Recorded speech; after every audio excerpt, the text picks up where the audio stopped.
ఒక కంప్లైంట్ మా దగ్గర నల్గొండ డీసీ ఏసీబీ ఆఫీస్కి వచ్చి కంప్లైంట్ చేశాడు పిటిషనరు. దాంట్లో Suryapet district fisheries officer fishing authorisation document గురించి వాళ్ళ మత్స్యకార సొసైటీకి ఇవ్వడానికి డబ్బులు డిమాండ్ చేస్తున్నాడు. సర్టిఫికేట్ ప్రాసెస్ చేసినా కానీ ఇస్తలేడు అని చెప్పి కంప్లైంట్ చేయడం జరిగింది.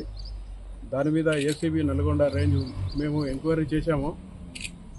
అతను చెప్పిన కంప్లైంట్ నిజమైనది తెలుసుకొని ఈరోజు ట్రాప్ చేశాము. పిటిషనర్ దగ్గర 25,000 తీసుకుంటుండగా రెడ్ హ్యాండెడ్గా పట్టుకోవడం జరిగింది.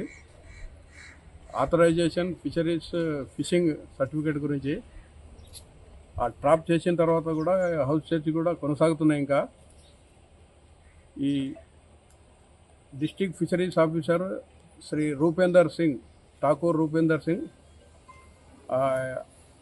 2022 నుంచి మన సూర్యాపేటలో పనిచేస్తున్నారు. ఇన్వెస్టిగేషన్లో ఏం తేలిందంటే గతంలో కూడా 2016లో నిజామాబాద్లో కూడా ఠాకూర్ రూపేందర్ సింగ్ గారు ఒకసారి ట్రాప్ అయ్యారు. 5,000 తీసుకుంటుండగా ఆ కేసు ఇంకా పెండింగ్ ట్రయల్లో ఉంది. ఈరోజు ట్రాప్ చేసిన తర్వాత హౌస్ సర్చ్ అవుతుంది. ఫార్మాలిటీస్ అన్నీ పూర్తి చేసి కస్టడీలో తీసుకొని రిమాండ్ చేయడం జరుగుతుంది.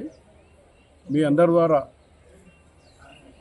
ఈ పబ్లిక్ తెలియజేసేది ఏంటంటే ఎవరైనా గవర్నమెంట్ అఫీషియల్ తను చేయాల్సిన డ్యూటీ సక్రమంగా చేయకుండా పబ్లిక్ను డబ్బులు కానీ లంచం కానీ డిమాండ్ చేయడం హరాజ్ చేయడం అటువంటిది ఉంటే ఏసీబీ టోల్ ఫ్రీ నంబర్ ఉంది 1064, దానికి ఫోన్ చేయండి.